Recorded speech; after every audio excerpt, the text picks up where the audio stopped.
Alright, so this is just a short video clip presentation.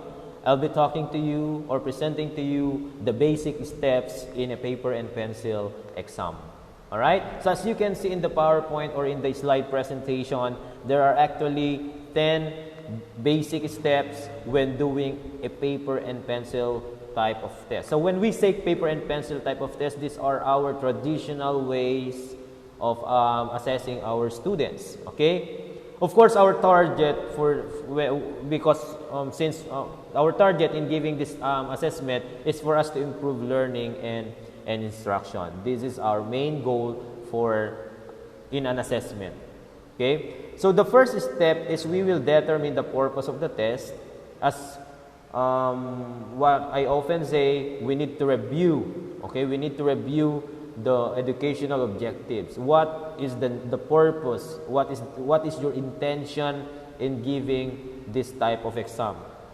Okay, are you diagnosing your students, or do you want to know your effectiveness or the effectiveness of your teaching pedagogy, or do you give a test because you want to determine grades of your students? So these are purposes of test.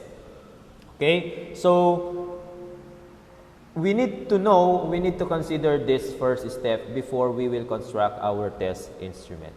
Now, after determining the purpose of the test, we also need to develop or create our table of specifications. What is the specification of this exam? What is the composition of this exam? Okay, what is the composition in terms of items? What is the composition or specifications in terms of the content?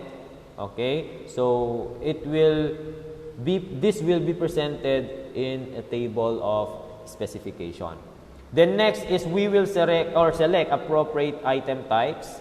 So are we giving multiple choice type of test? Are we giving a matching type of test? Essay type of test? Performance based or what? Okay? So this will be considered as the third step in a paper and pencil exam. For the fourth step, we will prepare relevant test items. Okay? Relevant test items means these questions, these items should be relevant to the objectives, to the content areas that we are trying to test.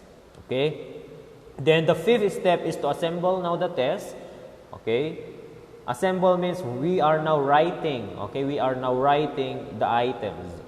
For the sixth one, we do pilot testing. Okay? We do pilot testing. For the seventh, we will based from the pilot testing, we can finalize now the exam.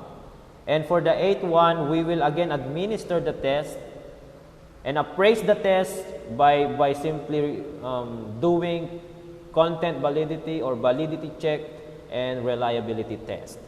Then use this result, okay, for you to be able to achieve your goal, which is to improve learning and instruction. So these are the 10 basic steps when constructing a paper and pencil type of exam. So thank you again for watching to my video. Have a good day, everyone.